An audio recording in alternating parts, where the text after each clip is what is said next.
oh itu berantakan gue Pak. Dan itulah sebenarnya titik balik gue benci sama lo. Jadi kalau dibilang Damien pernah benci Deddy Corbuzier, itu sebenarnya. Dan orang lain nggak pernah tahu. Orang lain nggak tahu itu ya. Kita hari ini mau collab ya sama Deddy Corbuzier.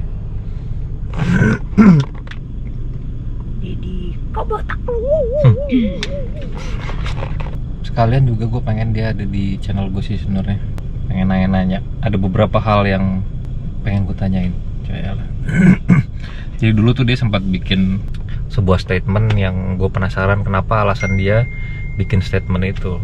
Di statement itulah asal muasal gue nggak suka sama dia. Tiba-tiba dia bikin sebuah statement dan statement itu bikin gue marah. Dan disitulah gue mulai benci sama dia. Itu perlu gue tanyain.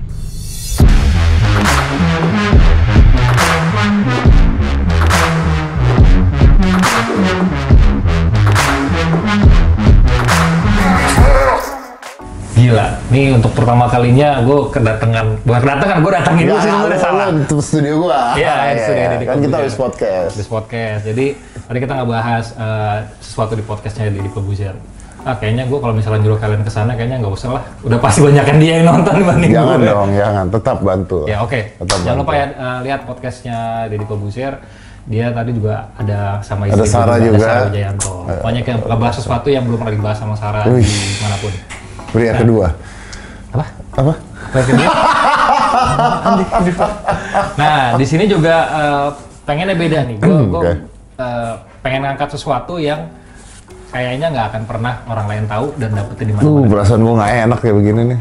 Biasanya kalau udah ngomong gini, pesulap tuh kalau ngomong gini tuh ya, dia bangun dulu nih stage-nya gitu.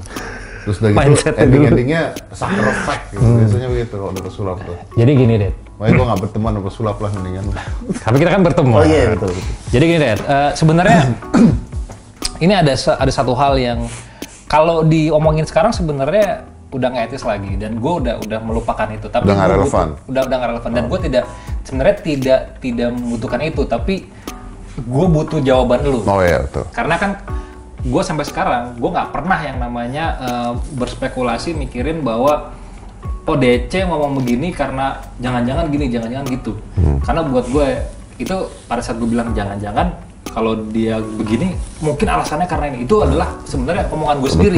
Betul. Yang gue create seakan-akan itu yang ngomong. Mindset lu. Mindsetnya. Padahal kan enggak. Nah gue orangnya lebih senang belak-belakan. kalau ada masalah tanya orangnya langsung. Ini permasalahan sebenarnya lama banget ya. Dan permasalahan ini adalah berarti lu pendendam ya? Enggak, menyimpan. Beda dong. Dendam itu gue punya dendam sama lo, gue akan balas. Kalau sesuatu gue simpen. Oh, simpen. Gitu. Kalau pernah nonton film Now You See Me, gitu kan, ada kartu yang ditandatanganin, orang jadi main sulap sama orang tandatanganin, kartu tandatanganin masukin pohonnya udah gede, udah anak yang sama, udah tua, main juga sama orang yang sama, masih hidup, tandatanganin, dia bilang kartunya hilang masuk dalam pohon. It takes like almost 20 years sampai akhirnya trik itu jadi keren banget. Nah, jadi ini sebenarnya kalau nggak salah, ini kejadiannya itu, Dad. Itu adalah tahun 2008 akhir. 11 tahun yang lalu tuh. Yes. 11 tahun yang lalu tuh ya? Gue menyimpan itu sampai sekarang. Luar biasa. Saya masih menyimpan dendam sama Anda dari tahun 2004. Saya keluar ya, Pak. Bisa aja dibalasnya. Jadi gini, Pak. Gue butuh. Jadi gini, kalau misalnya pesulap nanya, Damien tuh sebenarnya musuhan nggak sih sama Deddy Corbuzier? Damien sebel nggak sih? Damien ada masalah nggak sih sama Deddy Corbuzier? Pernah. Tapi semenjak hal itu tidak relevan, udah nggak marah lagi, udah nggak sebel lagi. Karena percaya atau nggak, yang gue sebelin sama lo itu, Dad, ada alasannya dan sangat masuk akal buat gue untuk sebel sama. Ya udah ngomong aja, jangan kelamaan. Gue pengen tahu kan. Jadi gini, Dad. Jadi pada saat zaman dulu, sebelum gue menikah dengan Sarah, gue menikah dengan seorang, gitu kan. Nah, pada saat gue kenal sama ini orang, seorang Deddy Corbuzier pada saat itu bikin statement yang mengubah hidup gue semenjak itu. Kok hilang ya? Itulah hebatnya saya, Pak. Tadi sudah ada loh, sudah saya siapin. Kok hilang? Jadi seni sulap gua itu nggak lucu, Pak. Kok hilang? Nggak bisa gue tunjukin dong. Jadi gue kasih lihat dulu di sini sedikit ya buat gambaran. Aduh, jangan ada suaranya dong. Nah, Bapak kan ketahuan masih zaman dulu tuh. Oke. Sorry. Bahkan Dedi mengatakan, Devian merupakan orang ketiga yang menyebabkan rumah tangga Yulia dan Luffy Triadi itu bercerai. Dari mantannya Demian sendiri kan memang sudah ruring-ruringan, udah merasa masalah, dan saya tahunya dia sama melihat apa udah dari zaman dulu. Ya wah, ini paket combo, bonus 2. Gitu Pak. Oh ini. Bapak sempat membuat statement, sebenarnya bukan masalah itunya Pak. Jadi statement Bapak pada saat itu mengubah hidup saya Pak. Lebih baik. Enggak, lebih buruk Pak. Lebih buruk. Jadi padahal kenyataan yang Bapak sebutkan itu tidak seperti itu. Tidak seperti itu. Tidak seperti itu. Jadi Bapak ngomong kalau saya adalah perebut gitu kan. Nah itu Bapak kan terkenal banget Pak dulu Pak ya di Kobuser Pak. Dan sekarang gue udah nggak terkenal Enggak ya? masih maksudnya. Oh my, okay. Maksudnya pada saat itu seperti sekarang omongan Bapak apapun itu didengar orang. Mau bener atau kan dengar orang. Dan zaman dulu kan Demian nggak terkenal kayak sekarang gitu kan masih. Siapa sih Demian? Bapak ngomong. Gitu Bapak ngomong. Image-nya langsung ke saya pribadi bahwa saya adalah perebut istri orang. Bangga nggak itu loh? Nggak ada bangga-bangganya Pak. Itu bukan hal untuk dibangga-banggakan. Kan gue nggak tahu. Terus kedua, dari keluarga Pak. Keluarga. Ibu saya Lu dijudge. ibu saya ditegur sama tetangganya, ibu-ibu arisan tau kan? Ibu-ibu Sama orang arisan. komplek gitu. Jadi akhirnya saya sempat dimusuhin sama beberapa keluarga saya karena ngerasa oh ini udah bikin aib nih, jelek nih gitu Pak. Terus ya banyak lah sampai Jadi percaya. pertanyaannya apa ini? Kenapa Bapak bisa ngomong begitu Pak? Oh gitu. Saya bisa jawab sih langsung sebenarnya, Mas Demian. Kamu sih Mas Demian. Jadi gimana Dad? Oke. Jadi gini. Pertama justru karena ada kata-kata itu hidup gue jadi lebih baik ya. Kok lebih baik sih? Sekarang nikah sama Sarah kan lebih baik kan? Oh iya benar. Ya betul. Iya dong. Iya benar Kan itu setuju. rentetan. Tapi sebentar Pak. Sebentar Pak. Kalau tidak ada kejadian sebelumnya, tidak akan terjadi kejadian setelahnya. Di saat ini ada kalimat yang sebenarnya benar tapi salahnya di mana gue nggak tahu nih. Itu tugas mentalis Pak. Iya udah oke. Memutar. Anggaplah saya mengiyakan Pak. Iya oke. oke. Yang kedua, mungkin gue salah ketika ngomong itu. Pada saat itu. Mungkin kalau sekarang dibilang salah, gue minta maaf karena gue salah pada saat ngomong itu. Tapi gue tidak mungkin ngomong itu kalau tidak ada sumbernya. Oke, ya karena gue tahu lo lah, lo pasti punya, lo berani ngomong sesuatu karena ada sesuatu yang lo secara data atau secara fakta, apapun itu lo ya, punya. Mungkin ada hipotesanya, terus ada ininya. Nah, jadi pada saat itu ada seseorang yang dekat dengan kita, gue dan lu, menceritakan itu semua kejadian tentang itu semua di gue, di anak-anak, di semuanya, di pentagram itu menceritakan hal tersebut. Oke. Bahwa lu begini. Ditambah pada saat itu memang terus lu tiba-tiba ngilang. Ya, kita emang lost contact habis itu kan. Betul. Emang. Jadi pada saat itu sangat amat masuk akal kalau persepsi gua adalah seperti itu. Nah, orang ini yang cerita, kalau gua kasih tahu lu, kayaknya gue tahu lu deh. gitu Pak. Jadi Oke, jangan disebut ya Pak. nggak usah disebut. Oke. Jadi gua pada saat itu percaya banget sama Iya sih. hal ini gitu. Percaya banget sama kalau Oke. kalau saya sebut panjang kan nanti kan. Jangan Pak. Ini jangan. Nanti ngasih panggung lagi Pak. Jangan. Nanti Pak. ada panggung lagi. Kalau gua sebut panjang. Ya, oke. Tapi gini. Mungkin memang salahnya adalah pada saat itu dan salah kita ya sebenarnya. Ya, kondisi pada adalah itu ya. Kenapa pada saat itu kita nggak kontak-kontakan? Itu jadi gini Pak, kalau misalnya gue pribadi pada saat ini gue ceritain pada perasaan gue pada saat itu ya. Jadi kayak gue ngerasa banyak belajar dari lu kan. Pada saat itu gue ngerasa tuh wah gila, Dedi itu adalah segalanya. Dia mentor gue. Maksudnya gue angkat topi banget buat lu gitu. Mau orang ngomong apa, gue akan belain lu gitu.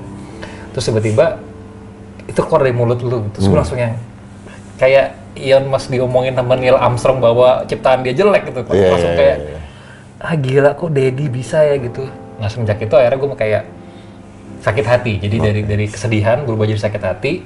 Terus gue langsung apa yang mengunci diri gue sendiri bahwa gue sebel sama lu. Karena kalau misalnya seorang Deddy Corbuzier bilang sulapnya Demian jelek, sulapnya Demian kayak tai, gue masih bisa terima karena itu akan membuat gue berkembang. Tapi ketika lu ngomong hal itu yang which is pada saat itu gue ngerasa lu nggak tahu hidup gue, terus lu mengeluarkan suatu statement, oh itu berantakan gue, Pak. Jadi itulah sebenarnya titik balik gue benci sama lu. Jadi kalau dibilang Demian pernah benci Deddy Corbuzier, itu sebenarnya. Dan orang lain nggak pernah tahu. Orang lain nggak tahu itu ya. Dan ya itu tadi, kalau gue pribadi lebih senang dibanding gue ngomong di belakang, jelek-jelekin, ini nggak ada yang pernah tahu. Gue langsung nanya tahu. Karena pasti setiap orang punya alasan kenapa dia ngomong itu, setiap orang punya penjelasan. Nah sekarang udah jelas, udah clear ketika ngasih tahu, dia tahu dari siapa dan akhirnya dia berani ngomong seperti itu.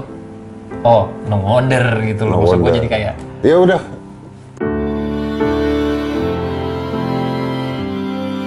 Kalau ada salah-salah kan semua orang punya salah. Iya. Bener nggak? Betul. Tapi gue ngasih lu penjelasan. Betul, setuju. Sekarang gantian saya, Pak. Wah, ini nggak enak.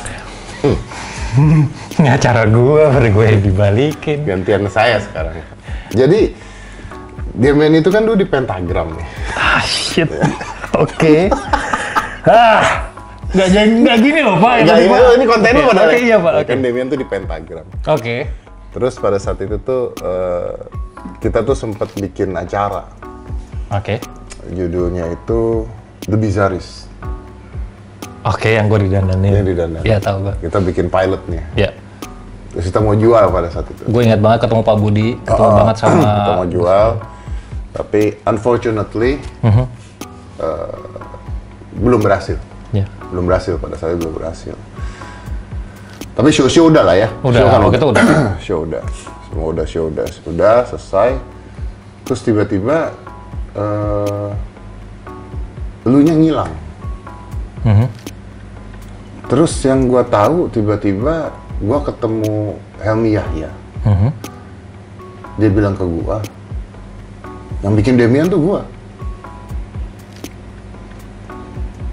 Oke, terus? Acara TV itu gua yang bikin. Dia nyamperin gua begini dan gua bikin sampai jadi acara TV. Gua itu yang menemukan Demian.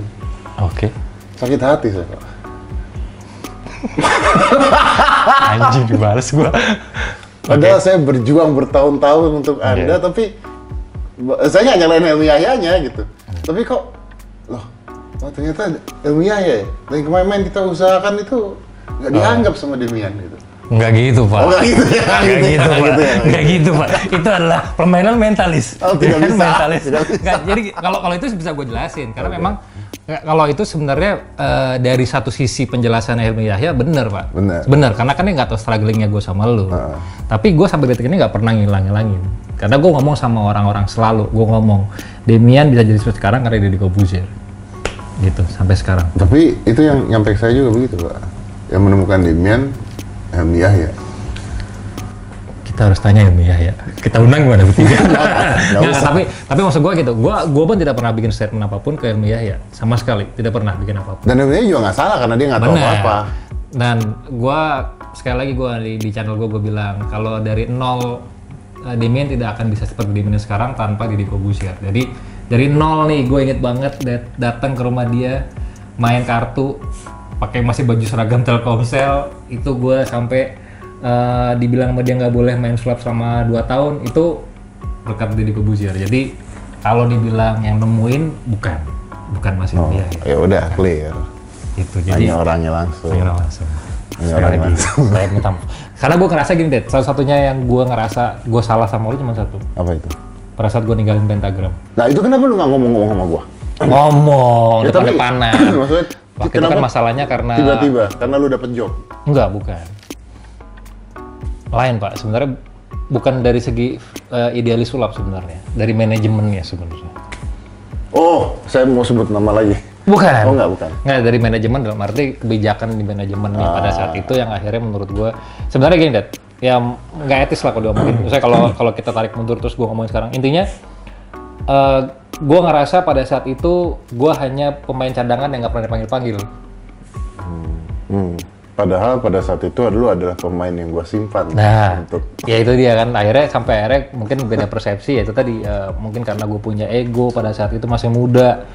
ngerasa gue kayak kok gue jadi pilihan opsi terakhir. Jadi kalau di manajemen itu Deddy Corbuzier, habis itu Romy Rafael. Kalau orang nggak sanggup ini Deddy Corbuzier ke Romy Rafael.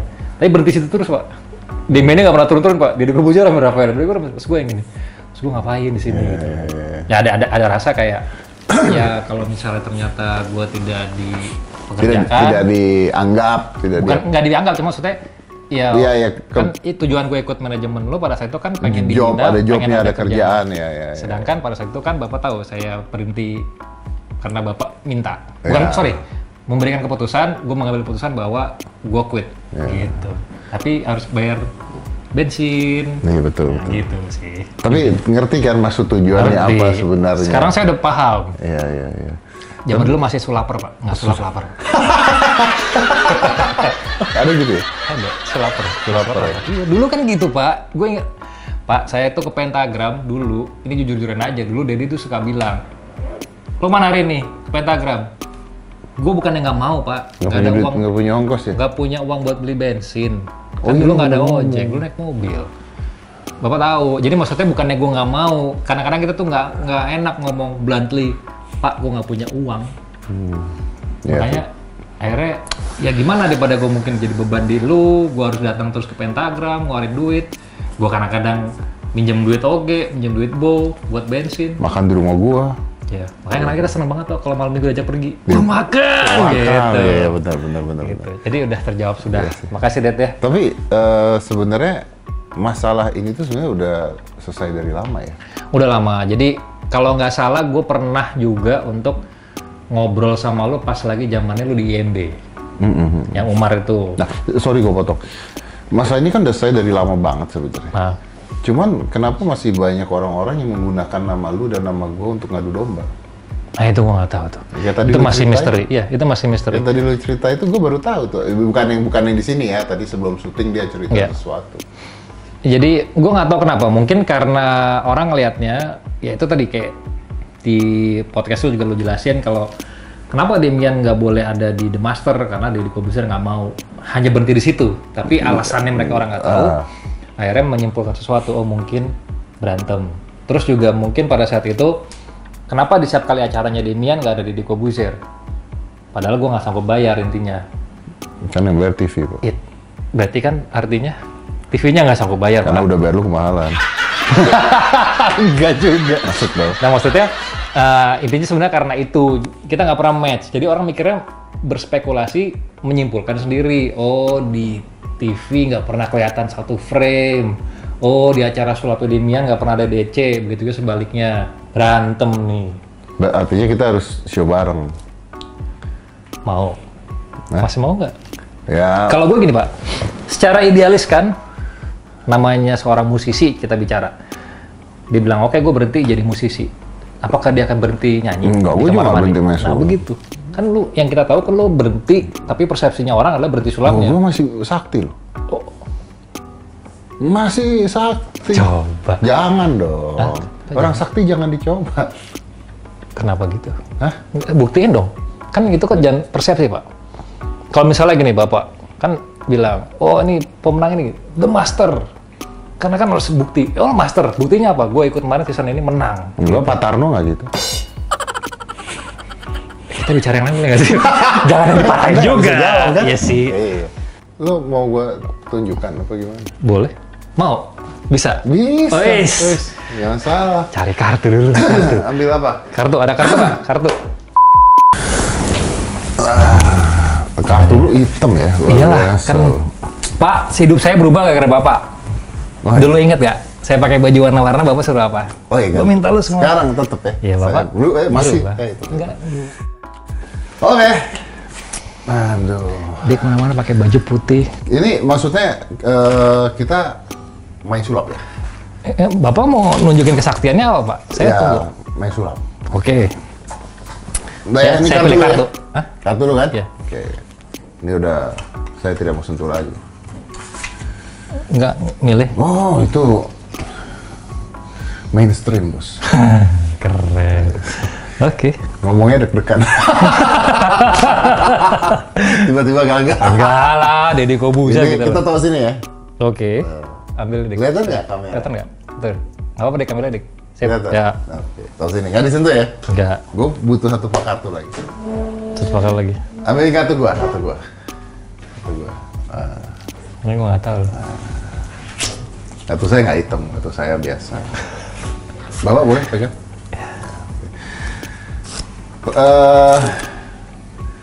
Gue pengen lu pilih satu kartu, bebas.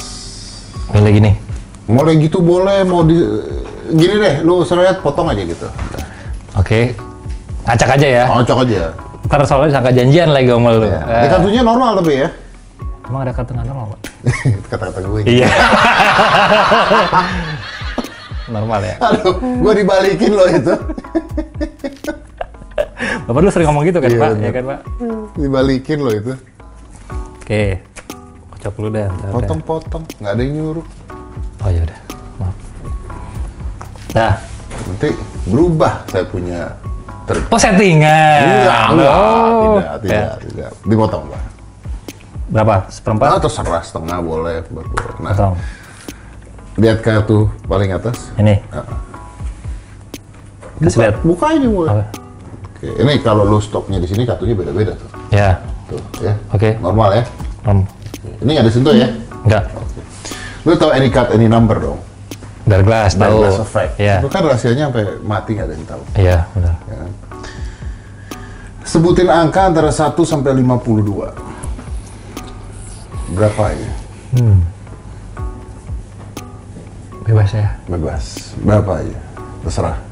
Nggak usah lama-lama. 15. Hah? 15. 23 ya? 15. Apa? 15. Oke, 23. 15. 15. Wah, forcing. 15. Forcing. Ya, saya kurang dengar, ketutup kuplu. Oh, oke. 15 ya? 15. Ini kartu lu ya, gua nggak sentuh ya? Ya, ini kata gua tadi, gua ambil. Kalau lu hitung satu-satu dari atas, pas di 15. Dan ternyata kartunya Tujiwaru gimana? Nggak boleh kartu gua. Nah, itu gimana?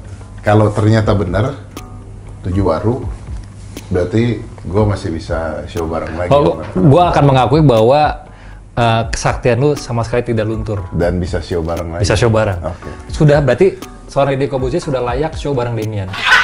Anjing, gagu banget gua. Enggak bercanda. Kenapa justru? Enggak bercanda. Nggak apa-apa. Bercanda. Justru kalau misalnya itu berarti Damian mengakui layak show bareng-bareng. Iya, oke. Oke. Gua Jadi- mengakui bahwa dia memang tidak pernah luntur dan dia selalu posisinya di atas Damian. Oke. Nggak, jangan di atas lah. Bareng-bareng. Oke. Tadi katanya bareng-bareng. Oke, bareng-bareng. Romi di mana? Bebas mau di kanan di kiri, Oh, selalu oke. kan yang penting bareng-bareng. Bo? Di sebelah. Yang jelas jangan sebelah sama Romi. bareng-bareng semuanya. Jangan sebelah. Jangan sama Romi. Berantem. Misalkan gue, lu, Romi, nah ini. Iya, jangan ditempel ini satu. Kalau oke bebas gimana aja. Oke. Oke, silakan. Serius deh. Dari Ini kalau misalnya bener deh. Wih, Ini kalau bener. Gue ngerasa Gua sia-sia masih loh di main. Amerika Serikat lo. Beneran. jangan dong. Jangan dong. Anjing kalau bener sih tai banget sih. Face down, face up. Oh, face up boleh. Face up. 15 ya. 1, 2, 3, 4, 5, 6, 7, 8, 9, 10, 11, 12, 13, 14, stop. Nah, Ini kalau bener. Ini kalau bener deh. ini baru ya. Kita lihat ya. Stop ya. Anjing.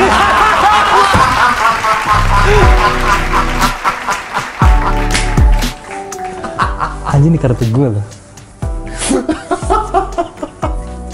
Masih ada sisa-sisanya dikit, Bos. Enggak, ini keren pak. Masih ada, Bos, Ini keren sisa-sisanya pak, ini dikit keren pak. masih ada. Enggak, lo tau Bear Glass itu bahkan orang berusaha untuk mereplicate. Iya, tapi kan ini bukan Bear Glass asli lah. Maksudnya kan lo tetap harus milih satu kartu. Tapi keren loh, dulu Pak. Tadi. Kalau Bear Glass asli kan lo harus tinggal nyebut-nyebut doang. Ya menyerupai lah, berusaha sesempurna mungkin itulah. Masih ada sisa-sisanya dikit. Ini mainan. Ya. Gue belajar terakhir kali mana ini jujur aja. Gue tuh baru belajar ini sekitar 2 tahunan lah. Ah? Serius. Untuk nyari Oh, nyari metodenya sampai kayak gitu. metodenya sampai seperti ini tuh 2 tahunan. Gue simpan hanya untuk kalau ketemu lo doang. Anjir, dibales. Supaya saya nggak dikata-katain. Tapi keren pak, beneran. Keren sumpah asli. Gue supaya hina-hina doang. Nikmatin aja sih. Tapi trik nikmatin aja. Gue juga kalau nonton dia di Instagram yang no camera trick, gue bingung-bingung. Wih, suka nonton dia. Serius, yang jam tangan dimasukin. Terus ada yang apa yang dadu ya. Ya kan? Wah, nonton dia. There is one thing yang you do yang ditutup toples, ditutup apa terus barangnya terbang ke atas. Oh iya, ada yang uang lipat sendiri Uang sama lipat yang sendiri dadu, tapi iya. di dalam Toples, di ya. dalam toples. Gue nikmatin banget tuh serius. Dan gue nonton kadang-kadang gue nggak tahu caranya gimana. Wow. Kok it's an honor loh gue. I do know konsepnya. Ya. Tapi begitu gue nonton, tapi gimana? Gitu nggak maksudnya? Iya. Karena folding mill pasti tahu. Folding mill tahu, tapi lewat mana itu? Terus akhirnya endingnya gue ketika nonton, ya udahlah nikmatin aja lah. Kadang-kadang menikmati hal-hal aneh. Kayak ini nikmatin aja. Nikmatin aja lah. Tapi gue beneran waiting for it. Lo join kita sama-sama di Gue pengen banget. Gue pengen banget. Gini lah, take it one of my dreams aja lah. I be on the stage. Oh. Do we ever be on the same stage? Yes, we can. Tapi we never before. Do we ever? No, never been done before. Never ya? Never. Kalau lo mungkin saat sama Romi yes, tapi gue sama Romi lo ada aja. di The Master. Gue sama lo belum. Lu sama Romi? Gue sama Romi belum pernah juga. Lu sama Bo, Oge pernah ya? Gue sama Oge pernah, sama Bo belum pernah. Jadi kita sebenarnya literally kayak gue sama lo aja belum pernah. Gue sama Romi, maksudnya in the same stage yes, tapi barengan. Bareng belum pernah kan? Tapi gue sama lo on same stage aja belum pernah kan? Belum. The same show aja belum Pak, kecuali talk show ya. Kita bicara magic. Iya, kalau The talk same show ya, belum ya, pernah. Okay. Wow. Oh, it's never been done before. That's gonna be history, bro. History. Kita harus bikin secara baru. Oke, Magic Lovers pokoknya ditunggu nanti kejutan akan ada di Corbuzier. Kita reunion, Pentagram reunion show. Nggak tahu kapan, yang jelas kita pengennya semua berakhir untuk masalah COVID ini biar bisa kita mulai starting yang baru-baru, terutama kolaborasi. Tapi I'm really waiting for it. I am. Brother, Thank you, Dad. it's a pleasure ya. Dan juga sekali lagi, make me proud. gue terima kasih banget sama lo, Dad. Karena tetap bagi lo adalah lo penemu Demian dan lo creator Demian. Oh gitu. Help me ya. Dia yang bikin acara pertama gue, itu setuju. Tapi creator Demian adalah Deddy Corbuzier. Tapi gue juga Tolong proud of you karena kalau misalnya nggak ada lu, nggak ada anak-anak yang lain, nggak ada lu, sulap udah ampas. Sekali lagi kita. Thank you, Thank you, Dad. Jangan lupa main ke channel Deddy ya.